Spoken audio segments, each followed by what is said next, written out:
Baik, assalamualaikum warahmatullahi wabarakatuh. Perkenalkan, nama saya Dimas Yoni Ramadhani dari Prodi Ahwal Asasiyah.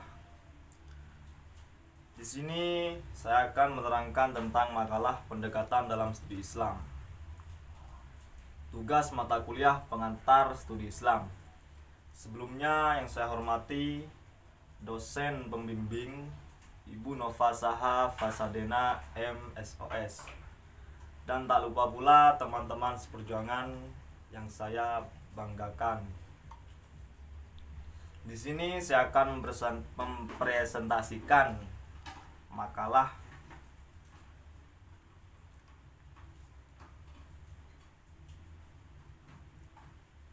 secara teoritas Islam adalah agama yang ajaran-ajarannya diwahyukan Tuhan kepada manusia melalui Nabi Muhammad SAW sebagai Rasul Islam pada hakikatnya, membawa ajaran yang bukan hanya mengenal berbagai segi dari kehidupan manusia. Pengertian pendekatan studi Islam: pendekatan adalah suatu cara kerja untuk memudahkan pendidikan atau warga belajar, agar peserta didik atau warga belajar ingin belajar untuk mencapai tujuan yang telah ditentukan.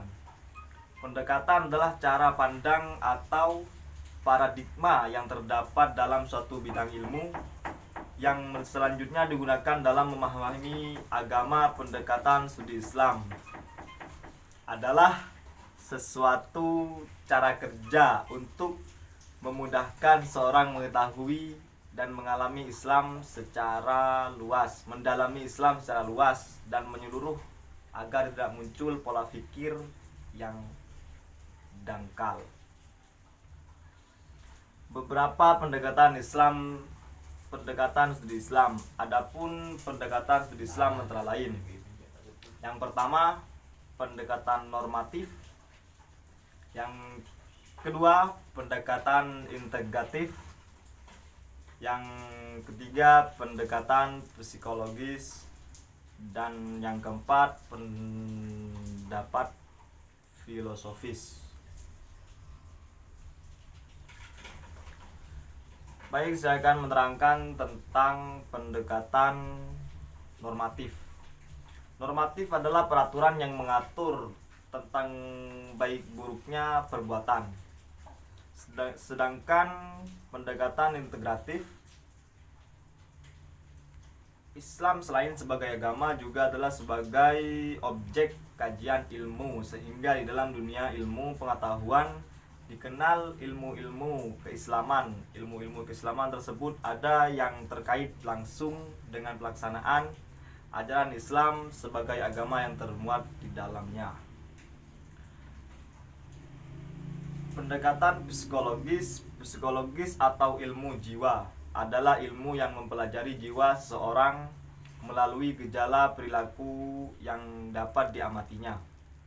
Penelitian agama dalam pendekatan ini mengkaji kepada peristiwa dan pengalaman kejiwaan individu yang bersangkutan dengan rasa keagamannya dalam buku Islamic Studies.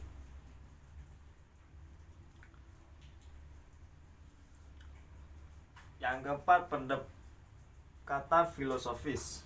Agama yang kebenarannya dari Tuhan harus diterima secara mutlak.